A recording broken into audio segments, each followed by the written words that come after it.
दोस्तों, चुनाव आयोग से डिजिटल वोटर लिस्ट का आंकड़ा मांगते रह गए राहुल गांधी, लेकिन क्या चुनाव आयोग ने ये आंकड़ा सीधा बीजेपी को पहुंचा दिया? इसे लेकर कांग्रेस पार्टी के नेता पवन खेड़ा ने आज एक विस्फोटक प्रेस कॉन्फ्रेंस की है। दरअसल दोस्तों, राहुल गांधी की प्रेस कॉन्फ्रेंस के जवाब में सिलसिलेवार तरीके से बीजेपी द्वारा रोज प्रेस कॉन्फ्रेंस की जाती है।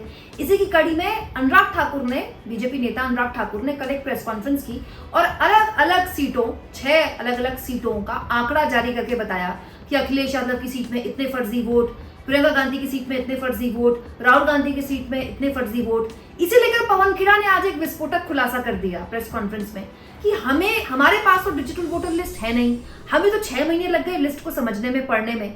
तो फिर बीजेपी के पास चुनाव आयोग ने 6 दिन के अंदर वोटर लिस्ट थमा दी क्या? और अगर थमाई दी है तो एक काम करे चुनाव आयोग, अब जो वाराणसी का पेन ड्राइव है, जिस पेन ड्राइव में वाराणसी की वोटर लिस्ट है, हमको वो भी थमा दे। दोस्तों सुनिए, चुनाव आयोग के सवाल पूछते हुए पवन खेड़ा कैसे कह रहे हैं, आखिर कहां है ज्ञानेश कुमार गुप्ता? नंबर 1, जो हम कह रहे थे एक विधानसभा क्षेत्र महादेवपुरा के लिए, उसके आंकड़े लाकर उन आंकड़ों को लाने में हमें 6 महीने लगे, क्योंकि वो प्रिंटेड 7 फुट ऊंची ढेर आपको कागजों का दिखाया, सैकड़ों किलो वजन। एक विधानसभा क्षेत्र महादेवपुरा, 6 महीने लगे कांग्रेस पार्टी को, क्योंकि इलेक्ट्रॉनिक वोटर लिस्ट हमें नहीं दी गई।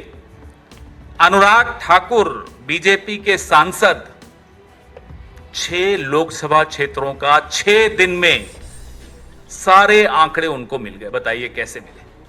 हमारा सवाल है, हमारा सवाल चुनाव आयोग से भी है, हमारा सवाल बीजेपी से भी है।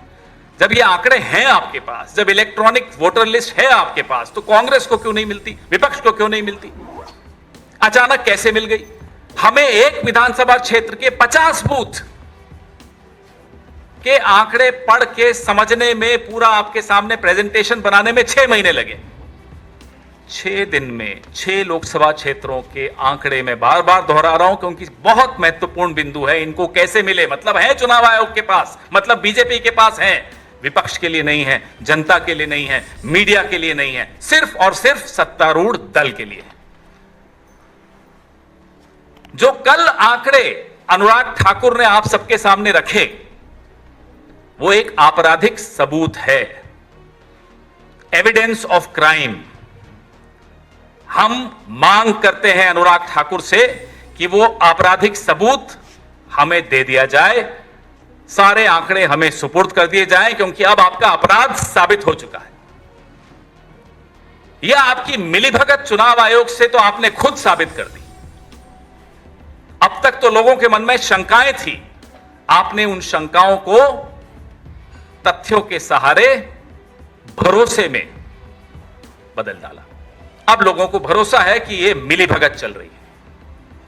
विपक्ष को नहीं मिलेंगे आंकड़े, इन्हें मिल जाएंगे। नंबर 2, अब आपके पास सारे आंकड़े आ ही चुके हैं, तो जनाब वाराणसी की पेन ड्राइव हम सब इंतजार कर रहे हैं।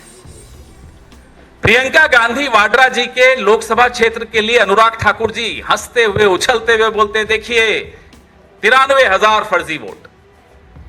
भाई थोड़ा सोच लेते बोलने से पहले, जीती कितने वोटों से है? 4,10,000 वोटों से जीती हैं। 93,000 फर्जी बता रहे हैं। मैं बता दूं आपको, बीजेपी को वहां 1 लाख वोट मिले, हम भी हैरान है कैसे मिल गए। कल उसका भी जवाब मिल गया, 93,000 फर्जी हैं। मान लो ये फर्जी वोट वायनाड में नहीं होते, तो प्रियंका गांधी जी 5 लाख वोट से जीतती। हम तो यही मानेंगे। आ जाइए रायबरेली में, वहां के भी कुछ आंकड़े इन्होंने दिए। मान लो वहां भी फर्जी वोट नहीं होते, तो राहुल गांधी 5 लाख वोट से जीतती। हम वाराणसी का इलेक्ट्रॉनिक वोटर लिस्ट की मांग कर रहे हैं। सबको यकीन हो जाएगा, हमें तो है, लेकिन कुछ लोग अभी भी बचे हैं जिनके मन में संशय है, उन्हें भी यकीन हो जाएगा कि एक बूस्टर डोज मिला था प्रधानमंत्री को। काउंटिंग के दिन, आधे दिन तक प्रधानमंत्री हार रहे थे। नरेंद्र मोदी वाराणसी से चुनाव हार रहे थे, गंगा पुत्रों ने उनका इलाज कर दिया था। लेकिन एक बूस्टर डोज फर्जी वोटर्स का मिल गया। 150 मिनट तक काउंटिंग का कुछ भरोसा नहीं मालूम पड़ रहा था, कहीं सब कोई आंकड़े नहीं आ रहे थे।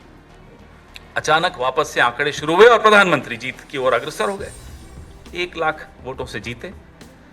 अगर ये आंकड़े हमारे पास आ जाते हैं, इलेक्ट्रॉनिक वोटर लिस्ट हमारे पास आ जाती है वाराणसी की, ये साबित हो जाएगा कि प्रधानमंत्री भी गद्दी को चुरा कर बैठे हैं। चोरी की कुर्सी है। वोट चुराया, चुनाव चुराया, कुर्सी चुराई, ये 3 चोरियां इस प्रधानमंत्री ने की हैं और कल ये अनुराग ठाकुर ने खुद साबित कर दिया। अब तक तो हम पर सवाल उठाए जाते थे, अरे साहब आपको तो संस्थाओं पर भरोसा नहीं है, राहुल गांधी तो संस्थाओं पर भरोसा नहीं करते। तो अनुराग ठाकुर क्या संस्थाओं पर भरोसा कर रहे थे कल? बीजेपी बोले तो बोले देखो साहब कितना अच्छा खुलासा कर दिया, वायनाड का खुलासा हो गया, रायबरेली का खुलासा हो गया, कन्नौज का खुलासा हो गया, डायमंड हार्बर का खुलासा हो गया। ये संस्थाओं पर सवाल नहीं। अब जब विपक्ष भी चुनाव आयोग से सवाल पूछ रहा है, पक्ष भी चुनाव आयोग से सवाल पूछ रहा है, कहां है ज्ञानेश कुमार गुप्ता? कहां छुपे हुए हो जनाब? इनसे पहले भी एक थे, अपने आप को एक अजीम शायर मानते थे, पता नहीं कहां है, गायब।